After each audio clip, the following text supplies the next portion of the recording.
Alright, welcome back to SOS. I'm Style Star Badass. Today I'm going to talk about survivalism and pop culture and why it's important.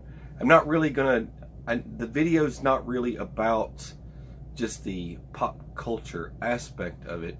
It's important, and that's the reason why I'm making this video. It sculpts the youth. It gives them a, I want to say this. I want to say this. This is things I think about. Those of you who are just jumping down this. I have to say that right off the bat. This could be a little random. I don't mean to be too random. Alright. I get back here and I turn the camera on. Alright, this is what I'm talking about today. So, gives them a survival mindset. Wouldn't you say so? You can tell me below what you think is best gained from this pop culture, okay? Pop culture can come from, it doesn't matter what time period. Everyone had it, you know, from cowboys to Indians, different type of, from different phases of G.I. Joe. I mean, look at the first one. It was a doll. It was like, his huge. Don't call him a doll, right? Had the giant Jeep. My dad was in that era. He had the giant Jeep. They had the giant, everything was gigantic during that period, and the guns looked real, very, very, very much real, like identical, those G.I. Joe figures. This isn't just about toys. I had the other generation of that. Everything had to be tiny and little tiny guns and all that stuff. You guys remember that? You remember He-Man and She-Ra and all that stuff?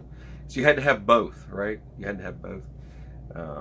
I mean, today's, well, after the 80s, what did we have? Tomb Raider for the girls out there. We had the Tomb Raider. Everybody wanted to be Tomb Raider. We wanted to be Indiana Jones, you know. I'm rambling. I told you I'd be rambling. Pop culture, right? The survivalism pop culture. Now, a book that I had a very, very long time ago, the Survivalists, was from the 80s. I think it was like 80, 84, 86, maybe, somewhere around in there. 80s to 86-ish. I remember that number somewhere around the line. But that book, there were many others. I had a lot of Marine Corps comics. I collected comics. I read Green Arrow comic books. I loved art. I was constantly drawing. I want to say that I had as a youngster, I was sort of, from taking all this stuff in, I was developing a slight bit of a survival mindset from that. I want to say that. I mean, that's just for me. I started to learn fast that I needed to be present and aware, and skills definitely would always outweigh stuff. And every single scenario that I would read about, the guy was left with nothing. I mean, look at the survivalist. The guy was left with nothing, Was he like CIA or something like that? Some old stuff. But the weapons he had, that survivalist mentality, they were going up against the Soviet Union, scattered nukes all throughout the United States, and he was trying to find his family. I remember that part of it. There's just, from stuff like that, and then I was in this art sense. I had to visualize everything. I loved detail. When I would read a book, I would get all the details, down to the grass, the wind was blowing, and the trees, and all this other stuff. I would grasp all that stuff. I always loved the fact that a lot of when you get into like Teotihuacan, The End of the World as We Know It type novels, the books of that science fiction, there wasn't a lot of them during that time period. From my generation, there wasn't a whole lot of them, and in my parents' generation, there wasn't a whole lot of those books either. As far as science fiction goes, they just didn't do that stuff. Later on, it progressed, though, and it really ramped up, and it was everyone's favorite. That was everyone's favorite science fiction, was The End of the World as We Know It. Everybody wanted to be the hero. They wanted to have those ideas flow and give them an idea of what it would be like to experience that and go through that.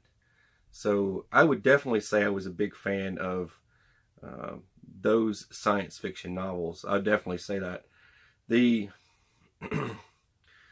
mean, the thing is, like, the guy would always start off with nothing. Literally had nothing. Had to build things and make things and makeshift things out of stuff, kind of like MacGyver. And that didn't come on till later on. Because all the other stuff that came after the Survivalist was pretty much a copycat of the Survivalist. And a lot of people don't even realize that. From his guns and stuff, the way it would break down, it kind of went into a Chuck Palahniuk's book. I don't know how many of you have kept up with Chuck Palahniuk's books. That's he wrote Fight Club, and he also wrote The Survivor, and that was another one of my favorite books. I love that book. I love the beginning of The Survivor when he's on the plane. It gives me chills every single time I read the beginning of it. But the alternate endings to Fight Club and things like that, I always kept up with books like that. Even if it wasn't in a survivalist sense, it still led to a survivalist sense. Look at Fight Club, for example. It was still a survivalist sense. All the other books that he has made has had a survivalist sense to it. So that's another one of them that I would read a lot of. There's a lot of books. I mean, I had a lot of comics. I don't even know if I've mentioned that yet, but I did have a lot of comics. Tons and tons and tons and tons of comics. Stacks upon stacks of comics. I used to draw a lot. I was big in art. I won little bitty art competitions and stuff along the way. I was pretty good at it. I was pretty good at little artsy fartsy stuff. And I used to draw some pretty crazy stuff. Most of it would be in a survivalist routine. The picture of which would be some sort of doomsday. I used to draw mushroom clouds all the time. I was just that guy. I'd draw pictures of guys with gas mask on and mushroom clouds and weird stuff like that. And he had like a Soviet rifle or something like that. But the scares from my generation, the scares from my generation, my parents' generation, I mean, you had the Cold War, Soviet Union, all this different stuff, you know, right? Had all this stuff trickling into all of us, right? It was okay at that point, you know, once the government had gotten involved in it and everybody had to be aware of stuff, then eventually it started to become a normal thing to talk about. No one would get freaked out if you talked about it at that point. But during the time period of the past, when it first got ramped up and got going, people were secretly doing this stuff. They could not let their neighbors know they were doing this stuff. That is true. That is true. But then later on, pop culture took over and started making it's okay for everyone to be involved in this.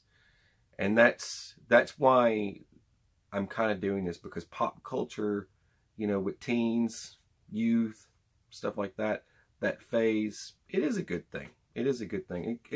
It does build a survival mindset, makes them aware and prepared, slightly, mentally. At least they're exposed to something other than nothing, right?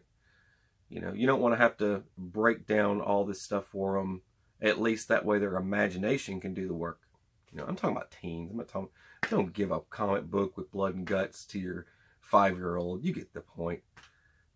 There's people out there that will assume that, though. I've got to say it. Billy's going to comment. He just walks right in the room. Hi, Staff Sergeant Badass. You saying I can just give my kid one of them Marine Corps comic books you used to read with the blood and the guts and people were getting bayoneted in the face? No, Billy, don't let them read that. But yes, I had stacks of Marine Corps comics. I had a lot of those. Those were great. I mean, I loved the wartime comic books. There were a lot of those things.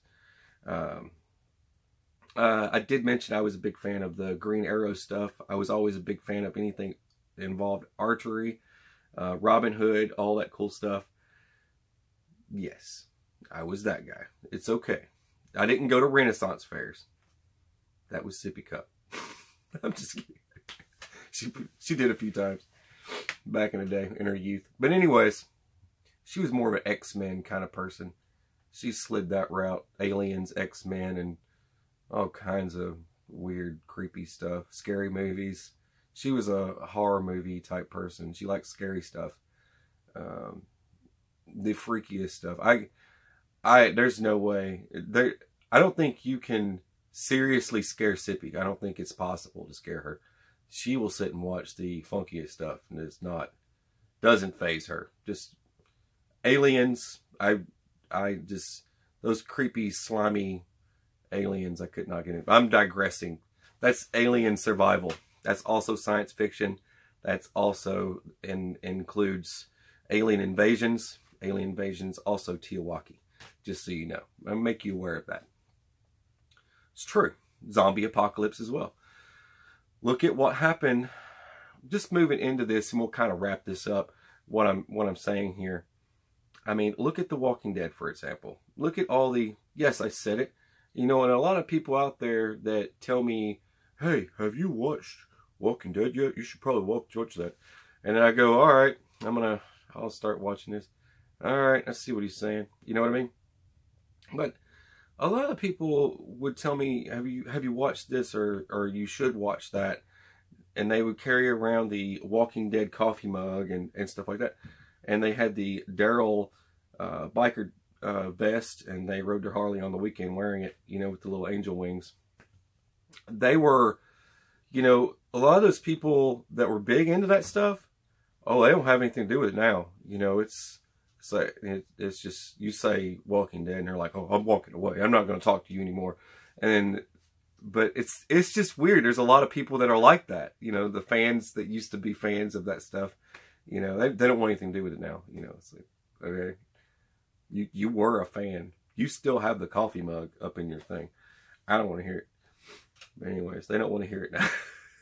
Right?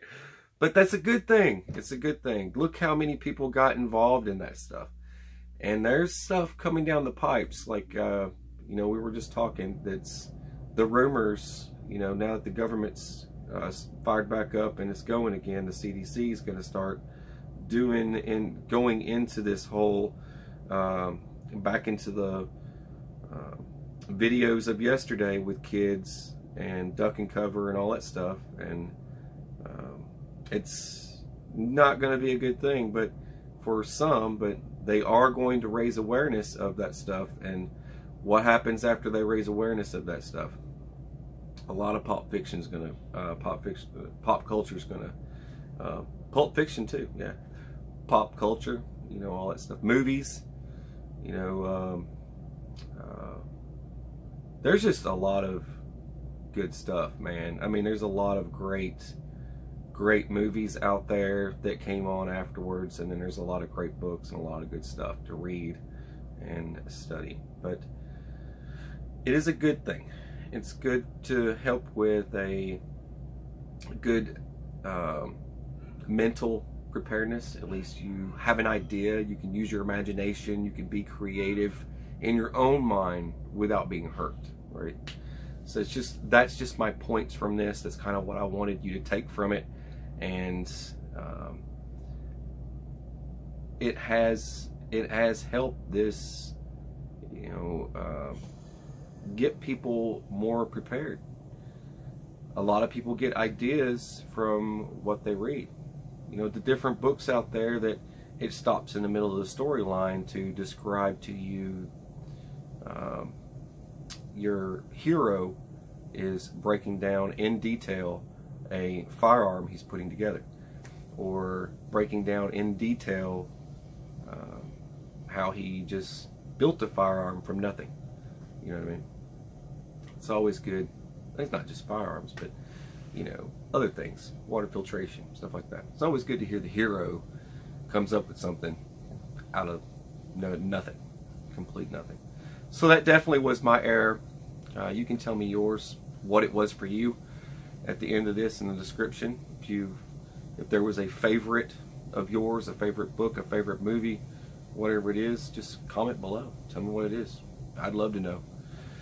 But I thought I would share today my take on how important it is. And it is. It's very important. Pop culture definitely helps a lot and raises awareness with the teens. And it leads into adults, because teens do affect adults.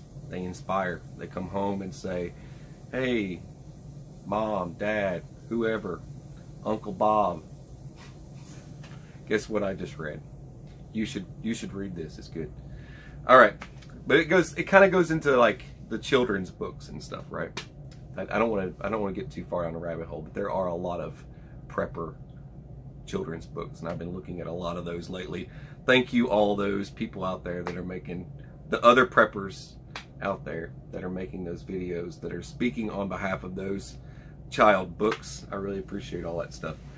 Really is helpful, because I'm trying to gather up some for my son.